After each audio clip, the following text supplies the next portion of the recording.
I'm Federico, an Italian composer, songwriter, guitar player and string arranger. In this video I'd like to break down this beautiful arrangement we just listened to.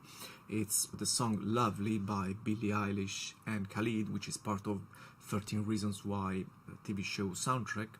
The work has been made by violin player Madison Leister. There's also one cello line in this arrangement. We don't know if she played the cello too or someone else was playing it, or it might be a virtual instrument. Doesn't matter. What I love about this arrangement is that it's really simple. It's made by 3 simple chords in a very simple E minor tonality. It's really evocative, and there are many reasons why it works so well, and I'd like to break down this arrangement because we can analyze why an arrangement works that well. In my opinion, the main reason why this arrangement works so well is that it breathes. The concept of breathing is crucial for, I think, for any work of art. It's crucial for life. First of all, the way it's structured, even on a screen. This is a mock-up I did of this arrangement. You can see there are parts where the strings are in and parts where the strings are out, except in the very final part where you have just a solo violin playing on its own. For the rest of the song you only have this empty and full arrangement. A very cool and effective concept. I would like to suggest you to read this beautiful book about this concept of empty and full. The harmonic content is C major, E minor, and B minor.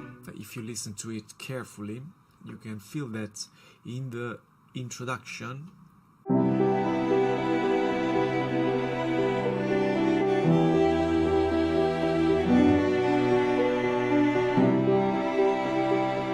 the violins play in a really low register. Actually, the second violin touches the low bottom of the 4th string of the violin, which is a G, and that's the lowest note a violin can play.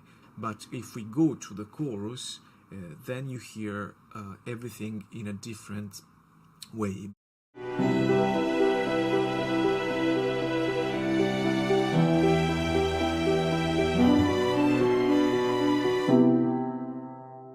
If you listen to the song, in the front of the mix you have the vocals, because they are both singing, Khalid and Billie Eilish. So what you hear about the strings is mostly their texture, their higher texture, the bowing, the silk of the strings arrangement.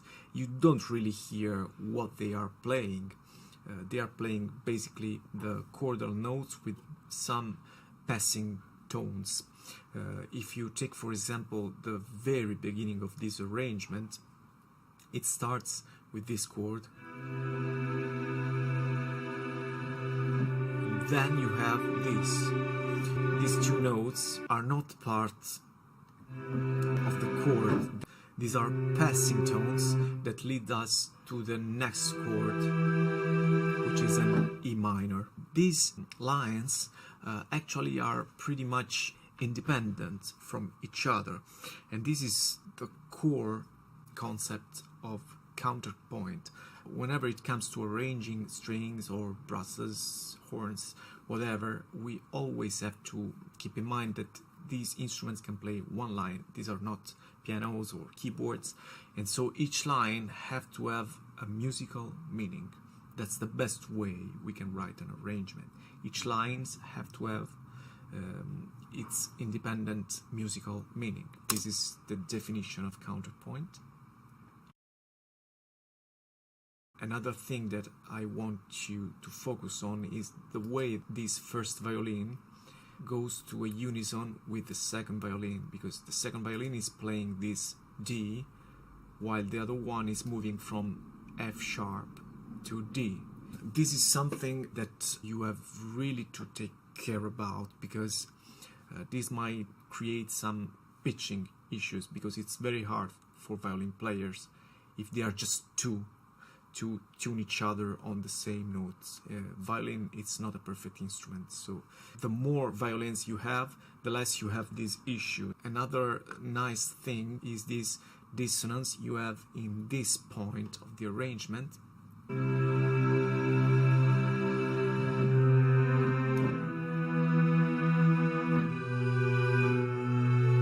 Again, there is a seventh, which is the B, and it plays at exactly the same moment with the C note at a half-step interval. Every dissonance must be in some way prepared and resolved. This is a cool application of the breathing concept I was mentioning, because the dissonance is something that creates and builds a tension. So if it's prepared properly, it creates this tension and it releases the tension, exactly like the breathing.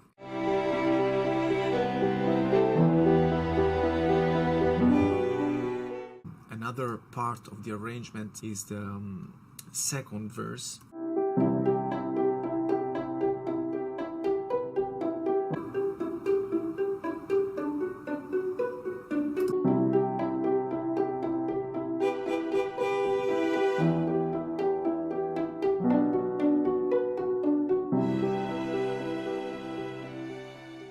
In this second half of the song, the strings move a little more freely.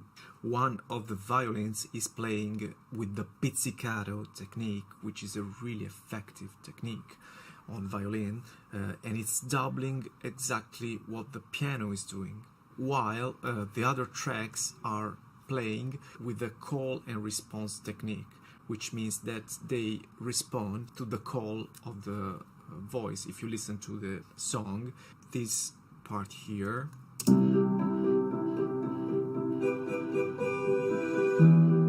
comes immediately after the voices, which means that where the voices are not singing, the violins are doing this meaningful movement. The dynamics of this arrangement are always really soft. They never really play loud. In the chorus they play a little louder, but it's just played with more expression. It's not really loud, it's just a little more dramatic. It's a feeling more than loudness. At the very end, there's a shift between the orchestral playing and the solo instrument playing. Let's listen to it.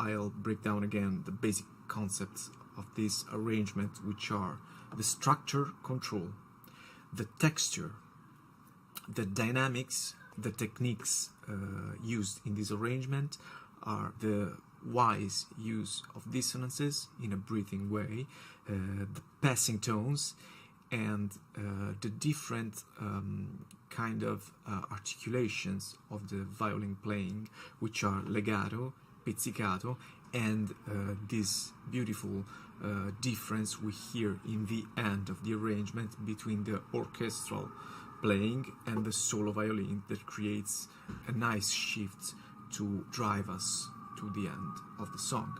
So I hope watching this video has been useful for you and get inspired and do your own strings arrangement. Feel free to reach out for any question or doubt or curiosity, or if you want to know more, if you want to go deeper into the music theory of any arrangement, just feel free to reach out. Thank you.